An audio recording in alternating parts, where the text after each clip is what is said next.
Hello, welcome back to my channel. I am Charlie and this is my third video in a series that I'm doing about recurrent miscarriage. In this video I'm going to be talking about my third loss, which turned out to be a molar pregnancy. So if you saw the last video, I talked a bit more in depth about my first and second miscarriages. So it ended up being about 3 months, I think, before we fell pregnant again. And this time there was just no excitement at all. I didn't have any hopes really for this pregnancy. I just think had resigned myself to bad news. We were living down south when I fell pregnant, and then we moved back up north to our new house in Yorkshire. So I don't really remember a great deal of the early days of that pregnancy because there was a lot of upheaval, there was a lot going on. But I do remember I literally felt like I was bleeding every 5 minutes. I was constantly making excuses to rush to the toilet and check. I was obsessed. I was completely obsessed, fixated on it. I just constantly felt like I was bleeding. But we moved, we settled in, everything seemed to be going okay. I got beyond the 6-week mark and I'd had no bleeding or anything. I did ask my midwife if I could have an early scan and I was refused. Apparently that's just not something that they do here. Yeah, once I was beyond the 6-week mark, that was one hurdle over.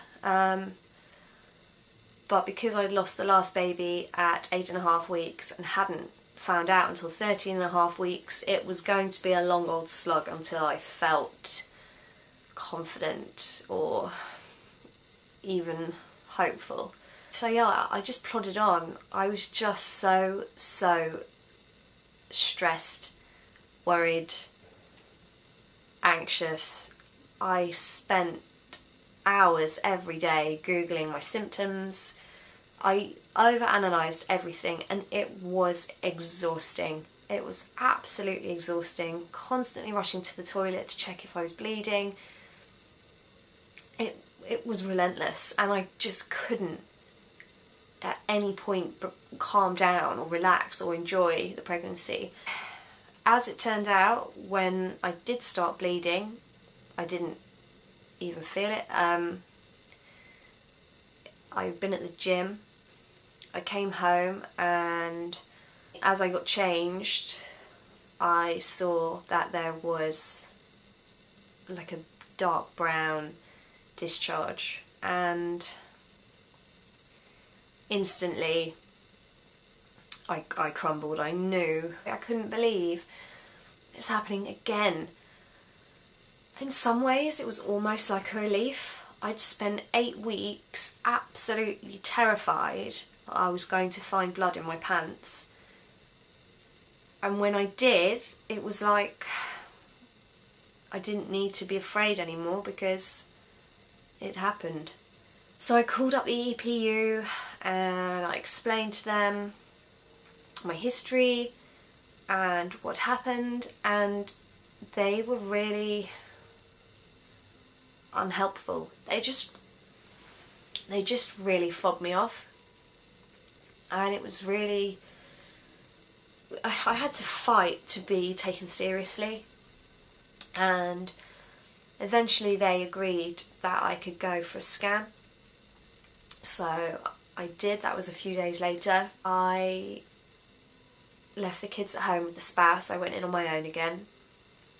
And I remember as I was driving to the hospital, I was just praying for a miracle. I was just hoping against hope that it was nothing. But then I had my scan and the sonographer was very apologetic, but she just said there's not a viable pregnancy in there. She kept saying sorry, and I was saying it's alright. I already knew. I knew that this was going to happen. Then I got taken off into that little room again and talked through my options. This time I decided to have an MVA, which is a manual vacuum aspiration. Sounded like the least invasive option, really. You don't get put to sleep. It's done under local anaesthetic, and they basically suction it out of you. So that was booked in for a couple of days later. The only good thing to come out of that day was that I finally got my referral to the recurrent miscarriage clinic. I'd lost 3 in a row.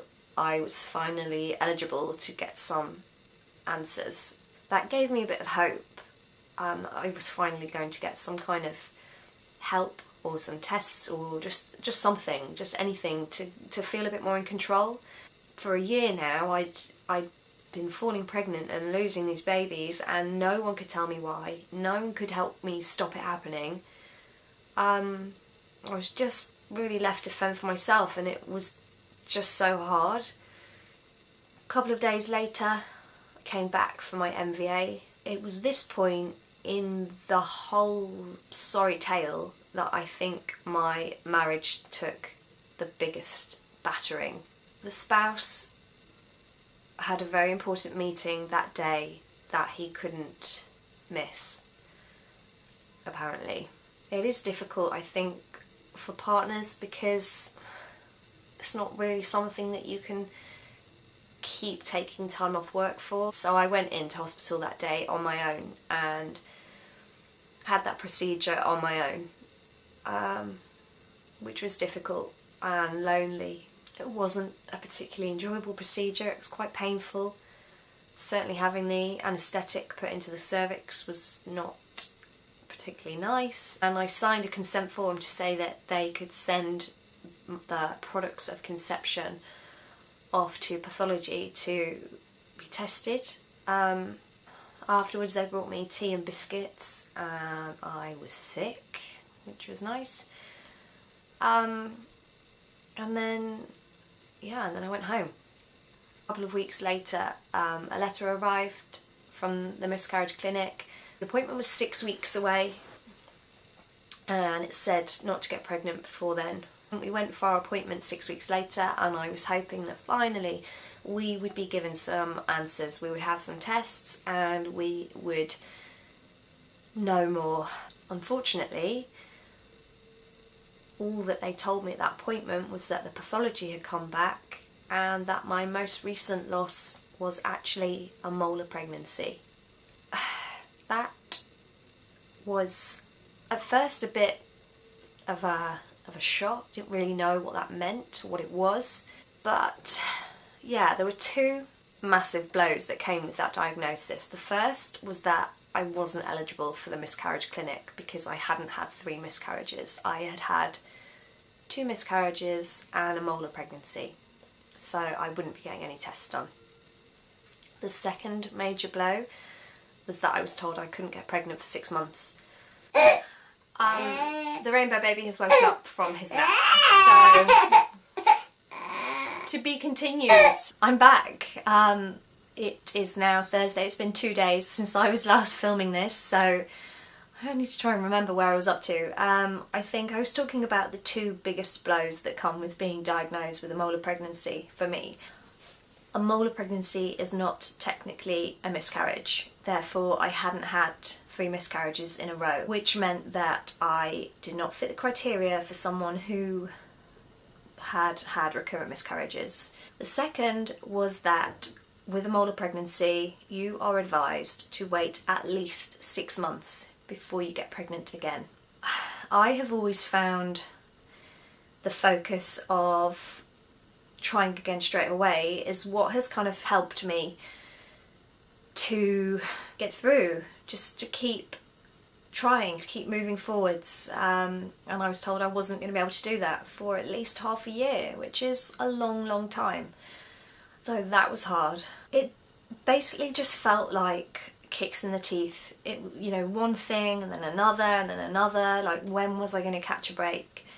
I'd lost 2 babies to miscarriage. I'd had what I thought was my 3rd miscarriage, which was bad enough.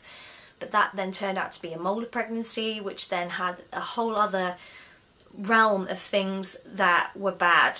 It was a very difficult time. It was a difficult thing to get my head around, to understand, to learn about and to research.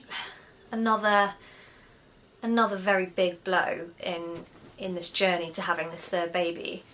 So a molar pregnancy, it's quite rare. You've probably heard of it. You're probably not entirely sure what it is. Certainly that's how I was. I think I'd probably come across it in all my Googling that I'd been doing, but never really delved any further because I didn't think it would happen to me. There are two different types of molar pregnancy. There is a partial and there is a complete.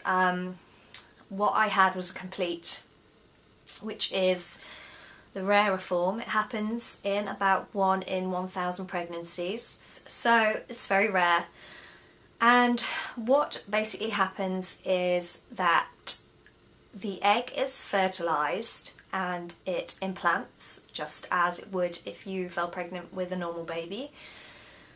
But this egg is defective. It doesn't contain any genetic material, so when it is fertilised, it's abnormal. It can never grow into a baby. Instead, it grows into a tumour. This mass that grows in the womb creates HCG, which is obviously the pregnancy hormone. It makes it in vast quantities, very rapidly. Symptomatically, you feel like you're pregnant. You experience all those usual pregnancy symptoms, and it usually goes undiagnosed until you have your scan at 12 weeks. I was fortunate actually that mine was caught early, and also removed very swiftly, because obviously at the time we didn't know it was molar. I just had it removed because I didn't want to go through a natural miscarriage. So thankfully I had it medically removed, which meant it was all gone. Because the problem with a molar pregnancy is that if it is left untreated, it can continue to grow and it can become something called choriocarcinoma, which is cancer. So yeah, I don't think I'd ever realised before that falling pregnant could give you cancer. But in a roundabout way, it can. I was referred to one of the 3 hospitals in the UK that deal with molar pregnancy. There's one in London, there's one in Sheffield, and I think there's one up in Scotland. I was referred to Sheffield. Basically, what they do is they test your urine every 2 weeks to make sure that your HCG levels drop back to a normal range, a non-pregnant range, which I think is anything less than 5, and that they stay that way. Because if there are any lingering cells left behind from a molar, they can grow rapidly and they can cause some real problems. About 20% of women who suffer a complete molar do go on to needing chemotherapy. My hormone levels dropped very quickly and they stayed dropped. So that was the good thing. It was a strange time. I would receive a sample pot in the post every fortnight.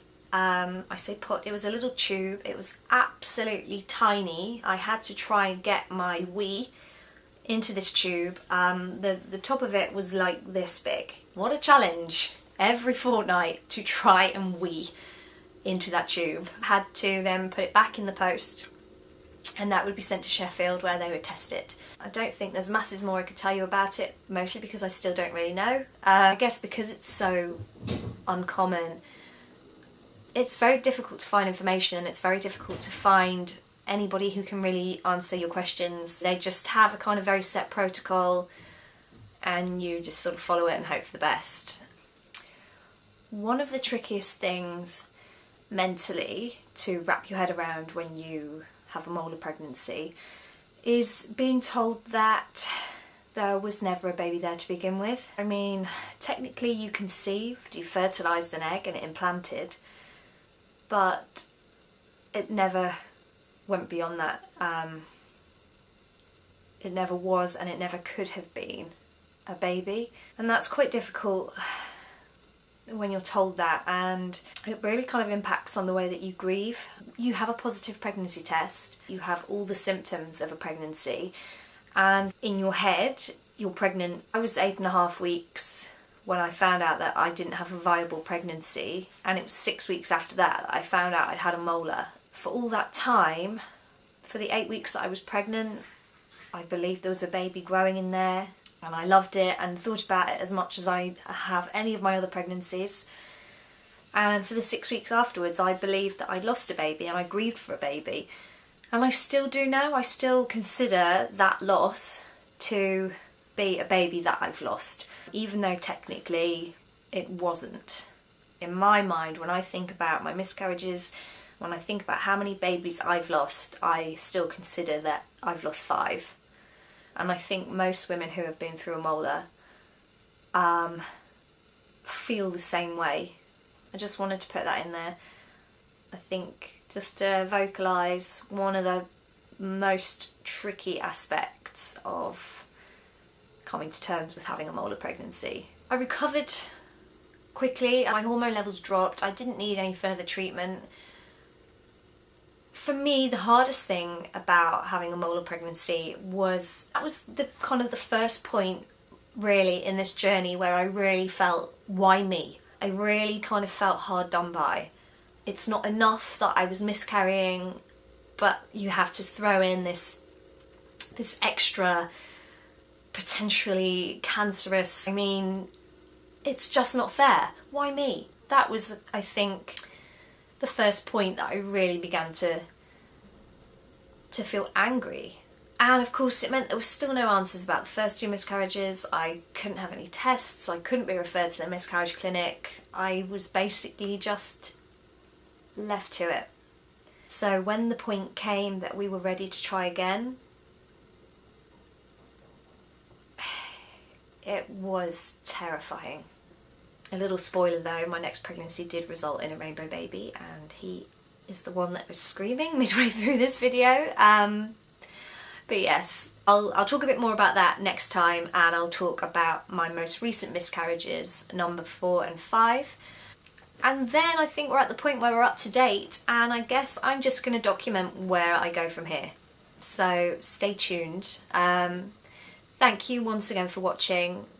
It's been really helpful for me to be able to share this with you guys. Please do feel free to message me if you have got anything to ask or anything to say. I'll put all the details in the description bit below, and you can contact me if you want to.